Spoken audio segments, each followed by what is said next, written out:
Hello, Assalamu alaikum. My name is Adib Hassan and I'm a graduate of the Bristol Law School class of 2020. I'm here today to share the experience I had with LCLS South and its debate and mooting club. Bear with me for a while and I shall try to talk about how you could plan your answer or what you could add to the content of your answer when you're aiming to score a high 60 or even a 70. Speaking a bit about myself, I finished my O levels from Sunnydale School. I finished my A levels from LCLS South. I then joined the BUP distance learning program through LCLS South in September 2017. After finishing 2 years with LCLS South, I applied for the prestigious Lord Templeman Scholarship, which funds your full tuition fees to study at the University of the West of England. I then, after being accepted the scholarship, I moved to Bristol, UK. I graduated in May 2020 with a first class LLB degree and also an outstanding in commercial law.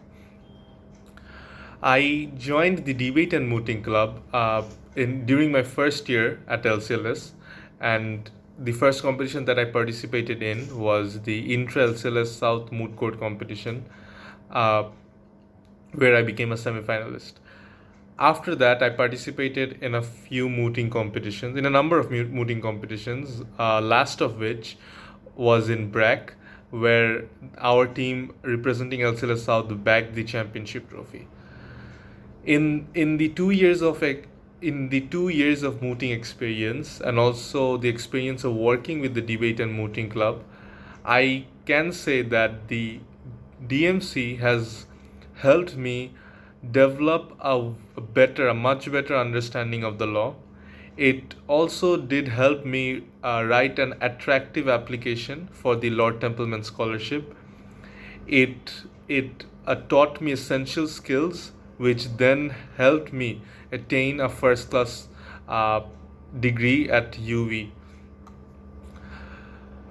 Uh, why I'm saying so is because mooting essentially teaches you a very essential skill, that is the skill to critically analyze a given situation.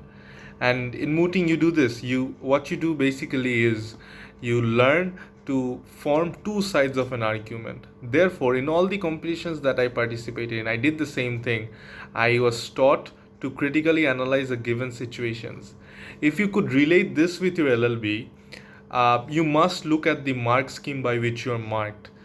In the mark scheme, you'll see, irrespective of who the examiner is, if I'm not wrong, be it University of London, be it BV, be it UV, whoever it is, you'll see what you're asked to reflect in your answer. It's almost the same. What's expected from you, the quality expected, it's the same. What they basically want, what the examiner wants, is that your answer must reflect an accurate and detailed understanding of the law, and it must contains sufficient amount of critical analysis. So here there is two parts to this. There are two parts to this. The first one, the understanding of the law, you get that. You work on that by attending your classes and lectures, by your independent study. But the latter part of the requirement, it's often missing. It's very frequent that students miss that part, and this is why you'll see students end up with a 59, not getting a 60. If there is critical analysis, it's not sufficient, hence they get a 7, hence they get a 69 and not a 70. And this is exactly what the DMC does. The DMC helps you learn and develop a sense of reflex action, that whenever you see a question, you would instantly try to look at two sides of the issue and then reflect that in your answer. And this is an essential skill that you would also need when you're a lawyer, when you become a lawyer, and not to mention the bar course as well. So, in summary, the DMC helps you nurture these skills as you grow as a law student, and also as a when you become a lawyer in the future. You need this skill when you become a lawyer in the future. By this, you would be able to make cogent yet creative arguments, which makes you different from any other law student, any other fellow law student, with due respect. And also, by working with the DMC, you would also be involving yourself in either attending or organizing debating workshops, public speaking workshops. By doing this, what you'll by doing this, you will be trained to participate in debating and public speaking competitions as well. Consequently, you will be building up your cognitive skills. You will be developing your communication skills. This would help you uh, build network between students from various institutions across the country and abroad.